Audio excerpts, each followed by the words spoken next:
Part 1. Judge Richard Miller sat alone in his office, looking at the framed law degree on his wall. 20 years on the bench had changed him. He used to care deeply about each case, but now his rulings came quickly.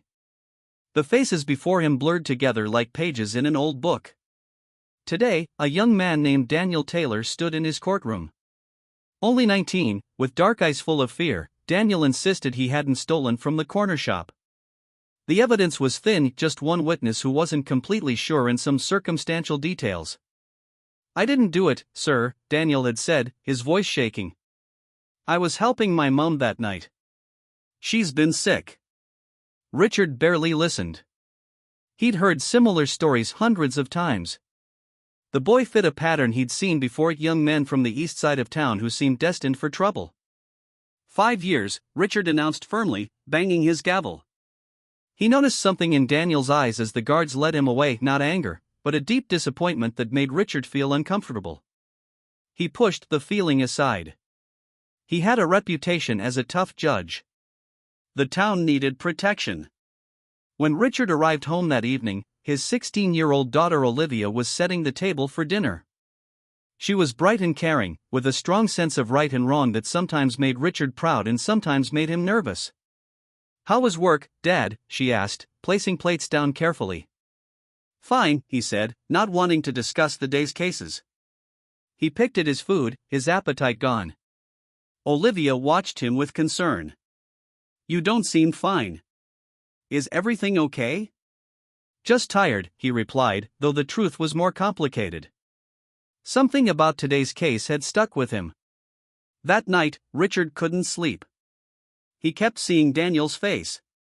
Something about the boy seemed different from others he'd sentenced. Maybe it was how he'd spoken about his mother, or how his public defender had fought unusually hard for him, bringing character witnesses from Daniel's school and church. The next morning, Richard reviewed Daniel's file again. The evidence truly was weak. The witness had only seen the thief from behind and in poor lighting. Daniel's record was clean before this. His school reports showed he was working hard despite missing classes to care for his mother, who had multiple sclerosis. Richard felt a twinge of doubt, but pushed it away. He'd made his decision.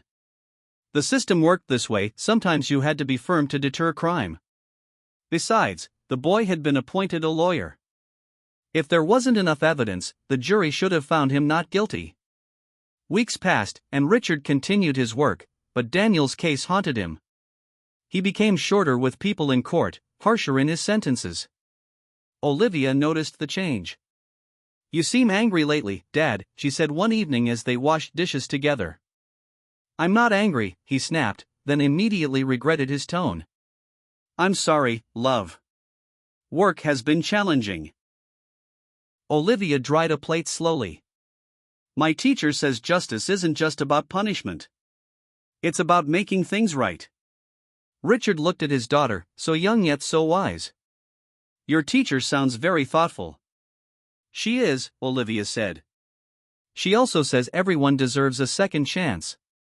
That night, Richard dreamed of courtrooms filled with young men who all had Daniel's face. He woke feeling uneasy. 5 years would pass before Richard would fully understand the impact of his decision that day. 5 years before he would learn the truth about Daniel Taylor. 5 years before his own daughter would confront him with evidence that would change everything. But for now, he simply returned to his courtroom the next day, putting on his robes and his stern expression, trying to ignore the growing weight on his conscience and the quiet voice that whispered he might have made a terrible mistake. What Richard didn't know was that this case would eventually break open not just his career, but his very understanding of justice itself. And it would begin with Olivia finding a newspaper clipping about Daniel Taylor's case 5 years later, when she was studying law at university and working on a project about wrongful convictions. The end. Part 2. 5 years passed quickly. Olivia Miller was now 21 and studying law at university.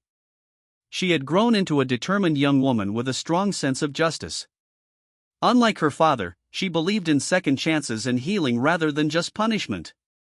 One rainy afternoon, Olivia sat in the university library researching for her project on wrongful convictions.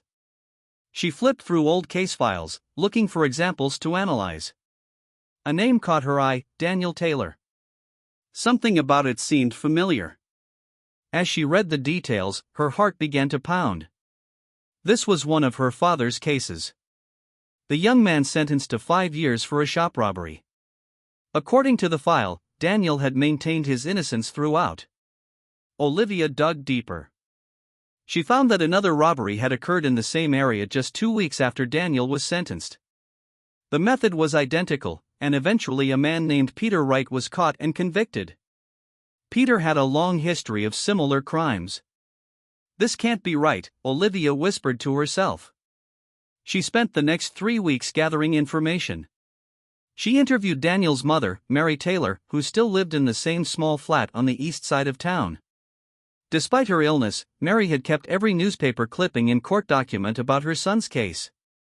"He was with me that night," Mary said, her hands shaking slightly from her condition. "He was always a good boy.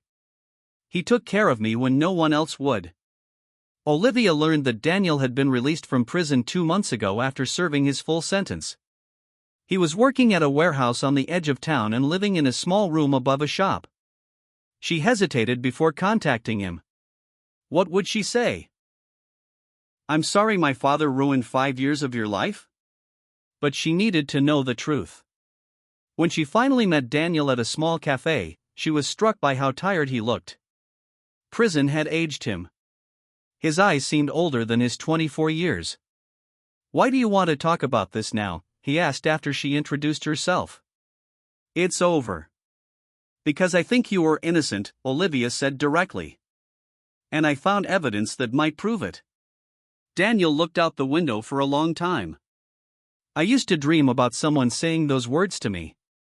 But now..." He shrugged. "What's the point? I can't get those years back." "The point is truth," Olivia said. "The point is making sure this doesn't happen to someone else." Daniel studied her face. "You look like him, you know. Your father." He didn't even seem to hear me when I tried to explain. Olivia felt shame wash over her. "I'm not him." "No," Daniel agreed. "You're not." They spent hours going through the evidence Olivia had gathered. Peter Wright's conviction for similar robberies. The witness who had later admitted to being unsure about the identification. Daniel's perfect alibi that was never properly investigated. "Why are you doing this?" Daniel finally asked. "He's your father." "Because it's right," Olivia said simply. "And because he needs to know what happened." That evening, Olivia drove to her father's house. Richard was now 62 and still serving as a judge, though he had grown more withdrawn over the years. His hair had turned completely gray. "Dad, I need to talk to you about something important," she said as they sat in his living room. Richard looked up from his book. "What is it?" Olivia took a deep breath and placed the file on the coffee table. "It's about Daniel Taylor." Richard's face changed instantly. He looked as if he'd seen a ghost. "How do you know that name?" "I've been researching wrongful convictions for my project. His case came up." She paused. "Dad, he was innocent." Richard stared at the file. "That's not possible." "There was evidence." "Weak evidence," Olivia corrected gently. "And there's new information now." She explained everything she'd found. The real culprit who had been caught later. The witness who had been uncertain. Daniel's solid alibi that was never properly checked. As she spoke, she watched her father's face crumble. Years of certainty fell away, revealing something she rarely saw in him: doubt. "I need to see all of this," Richard said, reaching for the file with shaking hands. "There's more," Olivia said. "I've met him, Dad. I've talked to Daniel. And I think you need to meet him too." Richard looked up, his eyes full of fear. "What would I say to him?" "The truth," Olivia replied. "You start with the truth." The end. Part 3. Richard couldn't sleep that night. He sat in his study until dawn, reading through every paper in the file Olivia had given him. Each page felt like a knife twisting in his gut. The evidence against Daniel had been weak, a partial description from a single witness, the fact that Daniel sometimes shopped at the store, and his lack of a solid alibi that the court would accept. But Olivia had found so much more. The witness had later admitted to police during another investigation that they weren't certain about their identification. Peter Wright, arrested 2 weeks after Daniel's sentencing, had eventually confessed to a string of similar robberies, including one that matched the exact pattern of the crime Daniel was convicted for. Most damning of all was the hospital record showing that Daniel's mother had indeed had a severe episode the night of the robbery. Her neighbor had seen Daniel helping her into the flat that evening, information that had never been properly investigated. As morning light crept through the blinds, Richard faced the terrible truth: he had sentenced an innocent young man to 5 years in prison. 3 days later, Richard sat in a small cafe, his hands wrapped around a cup of tea he couldn't drink. Across from him was Olivia, and beside her, Daniel Taylor. Daniel looked different from the scared boy who had stood in Richard's courtroom 5 years ago. His face had hardened. There was a small scar near his left eye that hadn't been there before. His eyes were watchful, guarded. "Thank you for coming," Richard said, his voice barely above a whisper. Daniel nodded but didn't speak. "I've reviewed everything my daughter found," Richard continued. "I made a terrible mistake, Mr. Taylor. I failed you as a judge, and as a human being." Daniel stared at him. "Do you know what it's like in prison for someone like me? Someone young, with no record, no connections?" Part 1. Judge Richard Miller sat alone in his office, looking at the framed law degree on his wall. 20 years on the bench had changed him. He used to care deeply about each case, but now his rulings came quickly. The faces before him blurred together like pages in an old book. Today, a young man named Daniel Taylor stood in his courtroom. Only 19, with dark eyes full of fear, Daniel insisted he hadn't stolen from the corner shop. The evidence was thin, just one witness who wasn't completely sure and some circumstantial details. "I didn't do it, sir," Daniel had said, his voice shaking. "I was helping my mom that night. She's been sick." Richard barely listened. He'd heard similar stories hundreds of times. The boy fit a pattern he'd seen before: young men from the east side of town who seemed destined for trouble. 5 years, Richard announced firmly, banging his gavel. He noticed something in Daniel's eyes as the guards led him away, not anger, but a deep disappointment that made Richard feel uncomfortable. He pushed the feeling aside. He had a reputation as a tough judge. The town needed protection. When Richard arrived home that evening, his 16-year-old daughter Olivia was setting the table for dinner. She was bright and caring, with a strong sense of right and wrong that sometimes made Richard proud and sometimes made him nervous. "How was work, Dad?" she asked, placing plates down carefully. "Fine," he said, not wanting to discuss the day's cases. He picked at his food, his appetite gone. Richard swallowed hard. "No, I don't. I learned to fight or be hurt. I miss saying goodbye to my grandfather. I couldn't be there when my mom needed me most. Her condition got worse without me to help her." Each word hit Richard like a physical blow. He had done this. With one decision, he had altered the course of this young man's life. "Nothing I can say will make this right," Richard admitted. "No," Daniel agreed. "It won't." Olivia reached out and touched Daniel's arm gently. They had grown closer during her investigation, united by their pursuit of truth. "But there's something we can do now," she said. "Tell him, Dad." Richard nodded. "I've spoken to some colleagues. We're filing a formal acknowledgement of wrongful conviction. Your record will be cleared, Mr. Taylor. And there will be compensation." Daniel gave a bitter laugh. "Money? For 5 years? It's not just about money," Richard said. "I'm preparing to review every similar case I've handled. And..." He hesitated. "I'm going to step down from the bench." This caught Daniel by surprise. "You're quitting?" "I've lost the right to sit in judgment," Richard said simply. "But before I go, I want to make sure no one else is suffering because of my mistakes." For the first time, something besides anger flashed across Daniel's face. There are others like me in there, Daniel said quietly. People who didn't do what they were accused of. People no one believed. Richard nodded. That's why I need your help. Both of you. I want to start a project to review cases with similar patterns. It won't fix what happened to you, but it might help others. Daniel was silent for a long time. Finally, he looked up. My friend Marcus was convicted of drug possession. He swore the police planted it. No one believed him either. Give me his details, Richard said. We'll look into it. As they talked, something began to shift. The wall of anger that Daniel had built didn't come down completely, but a small window opened in it. It wasn't forgiveness, not yet, but it was a start. When they parted, Daniel hesitated before extending his hand to Richard. It was a small gesture, but the significance wasn't lost on any of them. This doesn't make us even, Daniel said firmly. I know, Richard replied, taking his hand. But it's a beginning, Olivia added softly. As Richard watched Daniel walk away, he felt both the crushing weight of what he had done and a new sense of purpose. He had spent decades believing he was serving justice. Now he understood that true justice was something he had yet to achieve. The End Part 4. 6 months passed. Richard Miller had officially stepped down as a judge, a decision that shocked the legal community. Some praised his honesty when he explained his reasons. Others called him foolish for throwing away his career over one case. But it wasn't just one case anymore. Richard, Olivia, and Daniel had formed what they called the Justice Review Project.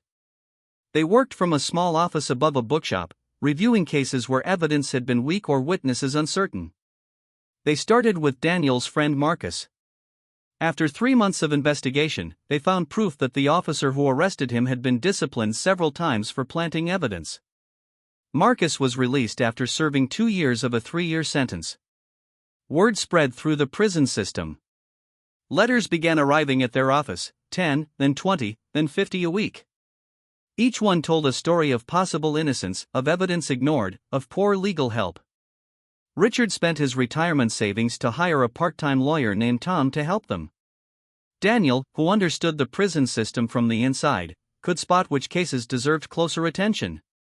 One rainy Tuesday, Richard arrived at the office to find Daniel already there, surrounded by papers. You're early, Richard said, hanging up his wet coat. Daniel looked up with dark circles under his eyes. Couldn't sleep. I was thinking about the Williams case. The Williams case involved a young man sentenced to 8 years for armed robbery. Like Daniel, he had maintained his innocence. Any progress? Richard asked. I found something strange, Daniel said, pushing a document across the desk. The key witness changed her story 3 times before the trial. Richard studied the paper and felt that familiar twist of shame. This was my case too. Daniel nodded. I know. There was an awkward silence. Though they had worked together for months, moments like this still created tension between them. Olivia arrived, bringing coffee for everyone. She had taken a year off from university to work on the project full-time. Her professors had been supportive, seeing it as valuable practical experience. How are you both today? She asked, instantly sensing the atmosphere. We're looking at the Williams case, Richard explained. Another one of mine. Olivia placed a hand on her father's shoulder. Dad, you can't change the past. But you're doing something now. That matters. Daniel watched them, his expression complicated. He still struggled with his feelings toward Richard. Some days, working together felt impossible. Other days, seeing the former judge fight so hard to make things right gave Daniel a sense of peace he hadn't expected. Williams has a mother who visits him every week, Daniel said finally. She never stopped believing him. Richard thought of his own relationship with Olivia, how she had never given up on pushing him to face the truth. Family can be our strongest support. Or they can abandon you, Daniel said quietly. Half the guys I met inside had no one left who cared. The 3 of them worked through the day, building a case for William's innocence. By evening, they had found three major problems with the original trial: the changing witness statements, evidence that had been improperly handled, and a potential alibi that was never investigated. As they prepared to leave, a young woman rushed into their office. She was thin, with nervous eyes that darted around the room. "Are you the people who help innocent prisoners?" she asked breathlessly. "We try," Olivia answered gently. "How can we help you?" "My brother, Ben. He's been in for 2 years. He didn't do it, but no one believes us." Her voice cracked with emotion. "We've lost our appeals. You're our last hope." Richard and Daniel exchanged glances. They were already overwhelmed with cases. "We're very busy," Richard began. Daniel interrupted him. "What's your brother in for?" "Assault during a pub fight." "But he wasn't even there." "He was with me, watching our mum who was sick." "Sound familiar?" She looked directly at Richard, and he realized she knew who he was, who he had been. "Who was the judge?" Daniel asked quietly. The woman looked down. "Judge Miller." Richard felt the room spin slightly. Another one. Another life he had affected. To his surprise, it was Daniel who spoke next. "We'll look into it. Leave your details with us." After the woman left, Richard sat heavily in his chair. "How many more?" he whispered. Daniel looked at him without pity but without the burning anger of before. "A lot. But that's why we're here, right? To fix what we can." Olivia looked between them, her father, broken by his mistakes but trying to make amends, and Daniel, hurt beyond measure but finding a way forward by helping others. "One case at a time," she said softly. "That's all we can do." The End, Part 5.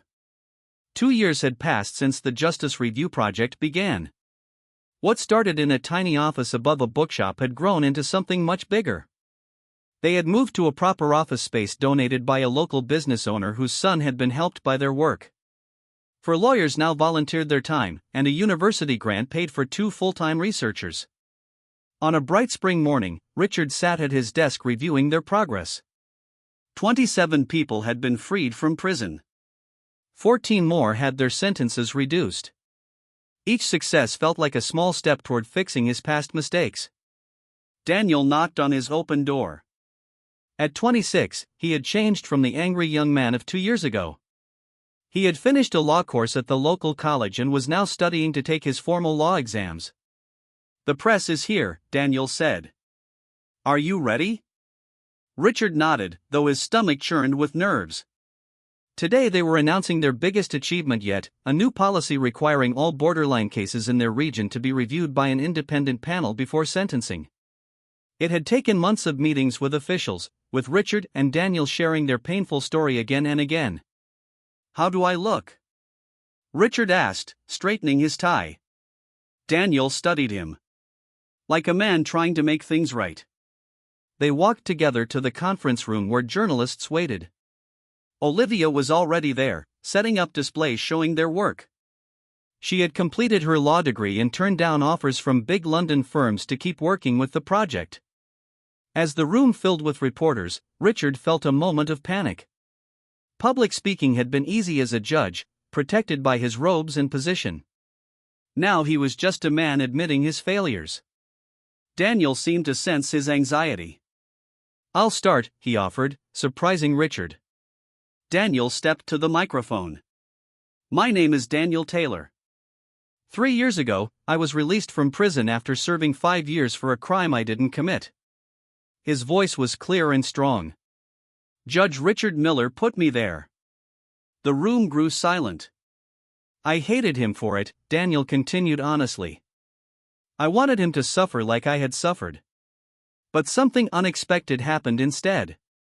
He glanced at Richard. He admitted he was wrong. And then he decided to do something about it. Richard moved to stand beside Daniel, their shoulders nearly touching, the judge and the wrongfully convicted, now partners. When it was Richard's turn to speak, he kept his words simple.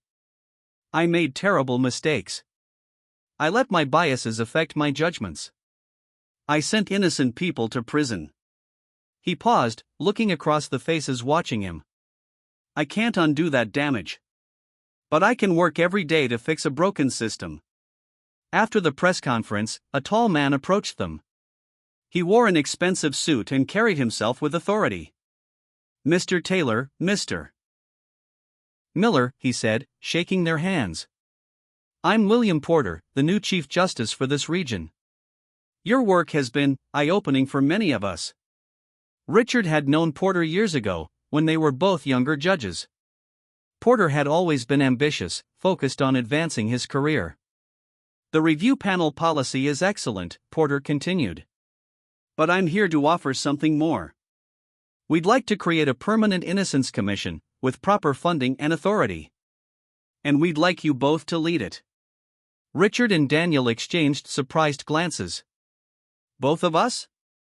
Daniel asked. Porter nodded. Your perspectives together make you uniquely qualified. One who judged too quickly, one who suffered the consequences. Later that evening, Richard, Daniel, and Olivia sat in Richard's garden, considering the offer.